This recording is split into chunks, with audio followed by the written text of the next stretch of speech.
কসবা উপজেলার বিএনপি, পৌরসভা বিএনপি এবং অঙ্গ ও সহযোগী সংগঠনের যৌথ উদ্যোগে অনুষ্ঠিত হচ্ছে ঈদ পুনর্মিলনী অনুষ্ঠান 2025। প্রাণবন্ত এই আয়োজনের প্রধান অতিথি ছিলেন আলহাজ কবির আহমেদ ভূঁইয়া, যিনি স্বাগত বক্তব্য দলীয় ঐক্য ও পারস্পরিক সম্প্রীতির উপর গুরুত্বারোপ করেন।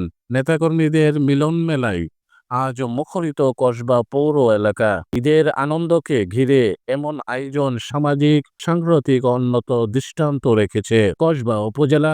শাহিন খান, রাহুল, আলো টিভি নিউজ 24। আমরা দীর্ঘ 17 বছর আন্দোলন সংগ্রাম করে অবশেষে গত জুলাই আগস্টের একটি বিপ্লবের মাধ্যমে বাংলাদেশ জাতীয়তাবাদী দলের ভারপ্রাপ্ত চেয়ারম্যান জননেতা তারেক রহমানের ক্যারিজমেটিক লিডারশিপের মাধ্যমে বাংলাদেশ দ্বিতীয়বার স্বাধীনতা লাভ করে। হাসিনা পালিয়ে যেতে বাধ্য হয়। এই কসবা হাসিনার দূষণ আনিস দখল করে রেখেছিল। আজকে তার করুণ পরিণতির অবস্থা আপনারা দেখেন। আপনারা জানেন কি ভয়াবহ নির্যাতন আমার এই কসবা এবং আখাউড়ার প্রতি উপজেলার প্রত্যেকটা নেতা কর্মীর উপরে তারা চালিয়েছিল। তারা তাণ্ডব চালিয়েছিল। ঘরে আমাদের মা বোনও তাদের কাছ থেকে রেহাই পায় নাই। যেই নেতাকে পুলিশের রাতের বেলা বাসায় পায় নাই, সেই নেতার ওয়াইফের সাথে দুর্ব্যবহার করেছে পুলিশ। সেই নেতার মা বাবার সাথে দুর্ব্যবহার করেছে পুলিশ। কখনো আমরা দেখতে পাইছি সেই নেতার ভাই অথবা বোনকে থানায় ধরে নিয়ে এসেছিল। প্রিয় নেতৃবৃন্দ, আপনারা জানেন তারা কত নির্মমভাবে আমাকে এবং আমার সহকারী আজাদকে গুম করে দিয়েছিল। আল্লাহর অশেষ রহমত এবং আপনাদের ভালোবাসা এবং আপনাদের দোয়া, সেদিন আমার প্রাণপ্রিয় নেতা জননেতা তারেক রহমানের সরাসরি হস্তক্ষেপের মাধ্যমে আমি ঘুম থেকে ফেরত এসেছি। আলহামদুলিল্লাহ রাব্বিল আলামিন। আমি আমার নেতার প্রতি কৃতজ্ঞতা জানাই। আমার দল থেকে বারবার প্রেস ব্রিফিং করা হয়েছিল এবং এই যে মিডিয়ার লোকজন আছে তারা বারবার আপডেট দিয়েছিল। আমি পরবর্তীতে দেখতে পেয়েছি তারা একজন বারবার আমার নিউজ থেকে তারা করেছিল, যে কারণে সেই হাসিনা কুখ্যাত হাসিনা সরকার আমাকে গুম করে রাখতে পারে নাই।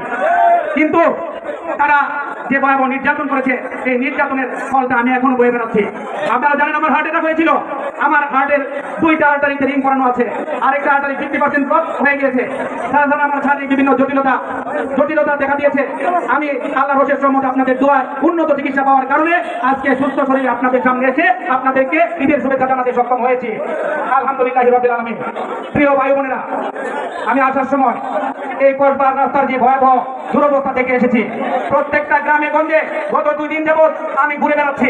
আমি আমার 2টি উপজেলার বিভিন্ন বাজারে হাটে আমি গিয়েছি। রাস্তাঘাটের যে ভয়াবহ অবস্থা, যে ভঙ্গুর অবস্থা, একটা মানুষ চলাচলের অনুপযোগী হয়ে গিয়েছে। তারা উন্নয়ন বলে 17টা বছর বিভিন্ন টাকা লুটপাট করেছে, দেশের টাকা লুটপাট করেছে। সেই উন্নয়ন কোথায়? আমাদের রাস্তা দিয়ে আমরা হাঁটতে পারি না। এই যে পবিত্র ঈদ পালন করার জন্য দূর দূরান্ত থেকে আমাদের এই অঞ্চলের নাগরিকেরা এসেছেন, তারা গাড়ি নিয়ে তাদের বাড়ি পর্যন্ত যেতে পারেন নাই।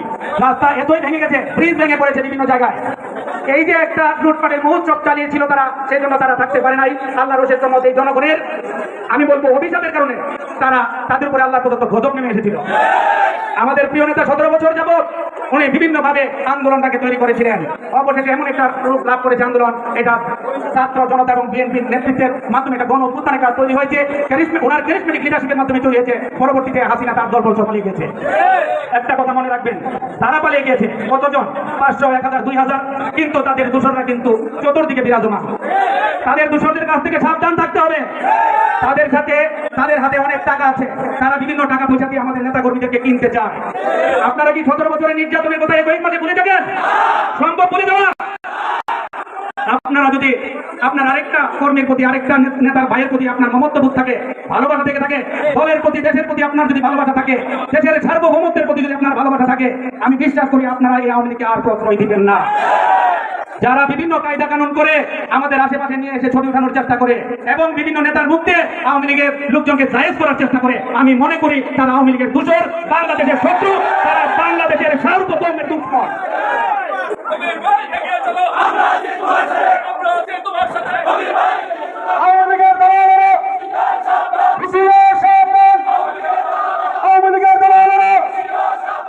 প্রিয় ভাই বোনেরা, আমি আপনাদেরকে বলবো আমাদের কসবা কিন্তু বিভিন্ন কারণে আমরা অনেক উর্বর।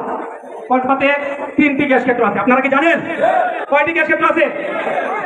একটা হলো সালদা গ্যাস ক্ষেত্র, আরেকটা তারাপুর গ্যাস ক্ষেত্র, আরেকটা এটা এটা এখনো এটার মধ্যে কোনো খুব খননের কার্যক্রমগুলো ভালোভাবে শুরু হয় নাই, সেটা হলো কাশিরামপুর গ্যাস ক্ষেত্র। আমরা এতই উর্বর, এই খনিজ সম্পদ যদি আমরা উত্তোলন করতে পারি, যদি আমাদের বাংলাদেশের বিএনপি সরকার প্রতিষ্ঠিত হয়, তাহলে আমাদের এই গ্যাস ক্ষেত্রগুলোকে কিভাবে কাজে লাগিয়ে আমাদের কসবার, বিশেষ করে কসবার এবং আখাউড়ার প্রত্যেকটা গ্রামে গ্রামে গ্যাস পৌঁছানো যায়, সেই লক্ষ্যে আমি কাজ করবো। গ্যাস চাই, প্রত্যেকটা বাড়িতে বাড়িতে গ্যাস বানানো গ্যাস চাই, আমাদের নিজের গ্যাস, কসবার গ্যাস, কসবা এবং আখাউড়ায় আমরা চাই। প্রিয় ভাইয়ের আমার, কসবাতে অনেক বড় বড় ব্যবসায়ী আছেন, বাংলাদেশের জাতীয় পর্যায়ে তারা বিশেষ ভূমিকা রেখে আসছেন, অর্থনৈতিকভাবে বাংলাদেশকে তারা, আমি মনে করি তারা বিশেষ ভূমিকা রাখতেছেন। আমাদের কসবাতে প্রচুর খালি জায়গা আছে, ভৌগোলিক কারণে কসবা অত্যন্ত গুরুত্বপূর্ণ একটা উপজেলা। আপনারা দেখেন, কসবা থেকে আপনার 2.5-3 ঘন্টার মধ্যে আমরা সিলেট যেতে পারি, কসবা থেকে 2-2.5 ঘন্টার মধ্যে আমরা ঢাকা যেতে পারি, কসবা থেকে 2.5-3 ঘন্টার মধ্যে আমরা চট্টগ্রাম যেতে পারি। আমি মনে করি কসবা একটা মধ্যস্থলে অবস্থিত। এইখানে এই এলাকাকে যদি আমরা শিল্পায়ন করি, বিভিন্ন ইন্ডাস্ট্রি করার জন্য যদি আমরা কাজ করি, তাহলে এই এলাকার যুব সমাজ সেখানে কাজ করবে, আমাদের পর্যাপ্ত কর্মসংস্থানের ব্যবস্থা হবে এবং অর্থনৈতিকভাবে কসবা বিশেষ ভূমিকা রাখবে জাতীয় অর্থনীতিতে। পাশাপাশি কসবার মানুষ নিজেরা স্বাবলম্বী হবে এবং অর্থনৈতিকভাবে সমৃদ্ধশালী হবে। আমি আল্লাহর রহমতে যদি বিএনপি ক্ষমতায় যায়, তাহলে আপনাদেরকে সাথে নিয়ে কসবাকে আমি আলাদা একটা শিল্পায়ন স্টেট হিসেবে গঠন করবো ইনশাআল্লাহ, শিল্প নগরী হিসেবে গঠন করবো ইনশাআল্লাহ। সেখানে আমাদের প্রত্যেকটা নেতাকর্মী কাজের সুযোগ পাবে, ব্যবসার সুযোগ পাবে এবং পর্যাপ্ত কর্মসংস্থানের ব্যবস্থা হওয়ার কারণে আমাদের এই যে সীমান্তবর্তী এলাকা হওয়ার কারণে আমাদের অনেক লোক মাদকের সাথে জড়িত হয়ে গেছে। তাদেরকে আমরা যদি তাদেরকে কর্মসংস্থানের দিকে ধাবিত করি, আমি বিশ্বাস করি এই সমাজটা এক সময় মাদকের জিরো হয়ে যাবে, মাদক মুক্ত হয়ে যাবে। আমি নিজে সিগারেট খাই না, আমি পান খাই না, আমি মদ খাই না, সুতরাং আমার কোনো নেতা কর্মী এই জাতীয় কোনো কাজে লিপ্ত থাকবে না, বিশ্বাস করি না। সুতরাং আমি প্রশাসনকে বলবো, মাদকের ব্যাপারে আমরা জিরো টলারেন্স। কেউ যদি আমার নাম কখনো ব্যবহার করার চেষ্টা করে, তাকে ধরে পুলিশে জবাব করার জন্য অনুরোধ করছি। আমি নিজে মাদক ব্যবসা করি না, মাদক ব্যবসাকে আমি বুঝি না, আমার মা বাবা কখনো আমাকে এই ধরনের কাজ নাই। সুতরাং আমার জানার মধ্যে কেউ যদি এই ধরনের অপরাধের সাথে সম্পৃক্ত হয়, তাহলে এখনো মাফ আমি করবো না, আপনাদেরকে বলে দিয়ে গেলাম। প্রিয় ভাই বোনেরা, কসবাতে একটি বিখ্যাত কলেজ আছে, কসবা তিয়ালি কলেজ। এটা সরকারিকরণ করা কি আমাদের দাবি কিনা? এটা কি আপনারা জাতীয়করণ চান?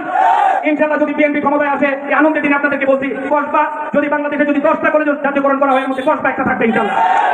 প্রিয় ভাই বোনেরা, আপনারা জানেন আমি পৃথিবীর বিভিন্ন দেশে ব্যবসা বাণিজ্য করি, সেই সময় আমি ভ্রমণ করি।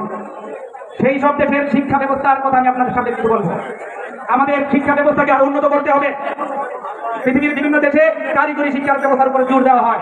আল্লাহ আমাদেরকে সুযোগ দিয়ে আমরা প্রবাসীদের কল্যাণের জন্য কাজ করব। আমাদেরকে কারিগরি শিক্ষা কিভাবে ডেভেলপমেন্ট করে, মানে আমাদের কি করতে হবে, উচ্চমানের ট্রেনিং ইনস্টিটিউট করা লাগবে, আমরা সেটা করবো। সেখানে ল্যাঙ্গুয়েজ কোর্স ব্যবস্থা করতে হবে, ল্যাঙ্গুয়েজ কোর্স। মনে করেন আমি জাপানে যাবো, আমি জাপানি ভাষা শিখে যদি যাই, সেখানে আমি গিয়ে আমি আমার কাজ করতে পারবো, আমি আমার চাকরি করতে পারবো, ব্যবসা করতে পারবো, আইন কানুন বুঝতে পারবো। আমার নেতা কর্মীরা জেলে গিয়েছে, আমি সেখানে তাদের পরিবারের সাথে আমি যুক্ত বানিয়েছি। আমি জেলখানা তাদের পাঠিয়েছিলাম, বাংলা থেকে খালাস করার জন্য তাদের পাঠিয়েছিলাম। আমি যাবতীয় কার্যক্রমের সাথে সরাসরি সম্পৃক্ত থেকেছি। কালকে এসে যদি বলে আমাকে পিছনে ফেলে দিলে, ঘন্টা বহুদূর। প্রিয় ভাই আমার, ট্রেনের যেন এখানে স্থগিত দেওয়া হয়, সে ব্যাপারে আমি চিন্তা করেছি। ইতিমধ্যে আমরা একটা লিখিত ভাবে দরখাস্ত দিব, রেল মন্ত্রণালয়কে আমরা জানাবো, যে আমি করবো, আমরা গ্রাজুয়েশন করবো, ওনাদের কাছে আমরা বুঝাবো যে এই এলাকাটার মানুষ প্রতিদিন ঢাকা এবং চট্টগ্রামে অনেক মানুষ আসা যাওয়া করে, ব্যবসায়ী এলাকাটা। সুতরাং এখানে ট্রেনের স্থগিত দেওয়ার সময় থাকবে, আমরা বিষয়টা তুলে দেবো ইনশাআল্লাহ। সাংবাদিক ভাইদের মাধ্যমে, আপনাদের মাধ্যমে আমি এখনোই আমি সংশ্লিষ্ট দপ্তরকে অবহিত করতে চাই যে আমাদের কসবাতে মহানগর বুদুরি এবং মহানগর প্রবাদী স্টপেজ দেওয়া এখন আমাদের সকলের দাবি, সকল কসবা উপজেলাবাসীর দাবি। আমাকে ভালোবাসা দিয়ে আমার ডাকে আপনারা এখানে হাজির হয়েছেন, আপনাদের প্রতি আমি অনেক কৃতজ্ঞ এবং ঋণী হয়ে গেলাম। যতদিন না পর্যন্ত আমাদের লক্ষ্য আমরা বের করতে পারবো, ততদিন পর্যন্ত আমরা ইনশাআল্লাহ কাজ করে যাবো। আর আজকের এই অনুষ্ঠানে আমাদের ছোট ভাই কসবা উপজেলা বিএনপির সংগ্রামী সাধারণ সম্পাদক শরীফুল হক স্বপন আসার কথা ছিল। আনফরচুনেটলি তার বুকে ব্যথা উঠায় সে অ্যাম্বুলেন্সে করে এবার ভর্তি হয়েছে। ধন্যবাদ সবাইকে। আবার জানিয়ে আমি আমার বক্তব্য শেষ করছি। স্বাগত বক্তব্য শেষ করছি। আসসালামু আলাইকুম।